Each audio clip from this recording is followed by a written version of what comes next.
একদা একটি ইঁদুর খাবারের সন্ধানে বের হলো, কিন্তু কোথাও খাবার না পেয়ে সে রাজপ্রাসাদে প্রবেশ করলো এবং রাজপ্রাসাদে থাকা এক টুকরো হিরে সে খাবার মনে করে খেয়ে ফেললো। পরদিন সকালে এই হীরের টুকরো হারানোর জন্য পুরো রাজপ্রাসাদের সবার ঘুম হারাম হয়ে গেল। রাজা এবার রাজ জ্যোতিষীকে ডাকলেন। রাজ জ্যোতিষী যেটা জানালো সেটি হচ্ছে যে এই হীরের টুকরো কেউ চুরি করেনি, এটা কোনো একটা ইঁদুর খেয়ে ফেলেছে। তখন সেনাপতিকে দায়িত্ব দেওয়া হলো এটা উদ্ধার করার। সেনাপতি একজন শিকারীকে দায়িত্ব দিলেন এবং রাজ্য জুড়ে পুরস্কার ঘোষণা করলেন যে কে এই হীরের টুকরো উদ্ধার করে দিতে পারে। তো যে শিকারীকে উদ্ধারের দায়িত্ব দেওয়া হলো সে বিভিন্ন জায়গায় খুঁজে খুঁজে কোথাও এই ইঁদুরের পেট চিরে সে হীরের টুকরো উদ্ধার করতে পারলো না, কিন্তু হঠাৎ করে সে একটা বাসস্থানে ঢুকে দেখলো যে অনেকগুলো ইঁদুর একসাথে শুয়ে আছে, কিন্তু তাদের কাছ থেকে একটু দূরেই আরো একটি ইঁদুর একটু উঁচু ইটের উপরে বসে আছে, যেন সে রাজা রাজা ভাব নিয়ে।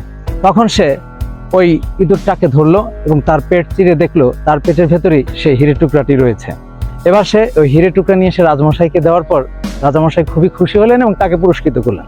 কিন্তু রাজামশাই জিজ্ঞেস করলেন, আচ্ছা এতগুলো ইঁদুরের ভেতর থেকে তুমি কিভাবে এই ইঁদুরটাকে শনাক্ত করলে এবং আমার এই হীরের টুকরা উদ্ধার করে নিয়ে আসলো?